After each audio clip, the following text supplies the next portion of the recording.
পূর্ণিমা উপলক্ষে আমি ভাবলাম 10 মিনিটের ঝটপট তৈরি হয়ে যাওয়া একটা সুজির হালুয়ার রেসিপি তোমাদের সকলের সাথে শেয়ার করব।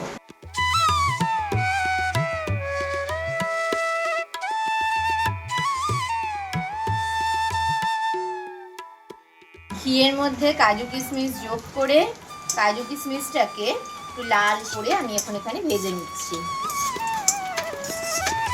ফটাফট আমাদের ভাজা হয়ে গেছে। দেখুন কিশমিশগুলো কীরকম ফুলে উঠেছে। ঘি থেকে কাজু কিশমিশগুলোকে সরিয়ে নিয়ে এবার আমি আলাদা একটা জায়গায় সরিয়ে রাখছি। এবার এখানে আমি আর একটু ঘি যোগ করছি।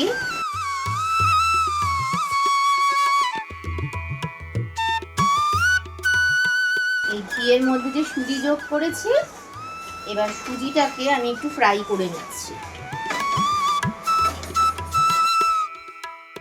ঘিয়ের মধ্যে সুজিটা যোগ করে ভালোভাবে ভেজে নেওয়ার পর এবার এর মধ্যে আমি জল যোগ করছি।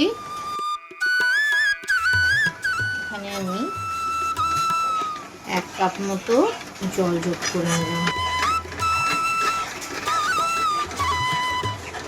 দেখুন, এরপর আমি এই দুধে ভেজানো জাফরান যোগ করব।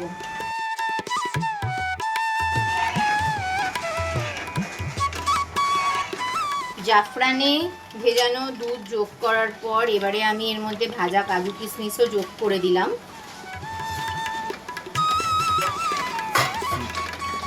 আপনারা জানেন আমি এই পুরো হালুয়াটা গ্যাস অফ করে করেছি। কড়াইটা ধুয়ে যখন আমি গ্যাসে বসিয়েছিলাম, সেই যে জলটা ছিল সেই জলটা শুকিয়ে নেওয়ার পরে কড়াইটা এত গরম ছিল, সেই গরম কড়াইতে সেখানে আমি ঘি যোগ করে গরম করলে আমাদের ঘিটা পুড়ে যাওয়ার চান্সেস থাকতো। তাই একদম গ্যাস অফ করেই পুরো প্রসেসটা করেছি।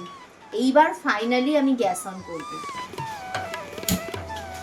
একদম লো ফ্লেমে আমি হালুয়াটা এখানে তৈরি করে নিয়েছি। আমাদের গুরু পূর্ণিমা স্পেশাল 10 মিনিটের এই সুজির হালুয়া পুরোপুরি তৈরি। এবার এটাকে আমি সার্ভ করব। আমাদের আজকের গুরু পূর্ণিমা স্পেশাল সুজির জাফরানি হালুয়ার এই যে 10 মিনিটের যে রেসিপিটা, এটা পুরোপুরি তৈরি আর সার্ভ। ভিডিওটা যদি আপনাদের ভালো লেগে থাকে তাহলে অবশ্যই এই আসন্ন গুরু পূর্ণিমাতে আপনারা এই ছটাপট তৈরি হয়ে যাওয়া সুজির জাফরানি হালুয়ার রেসিপিটা অবশ্যই বাড়িতে বানিয়ে আপনারা আপনাদের গুরুকে নিবেদন করতে পারেন।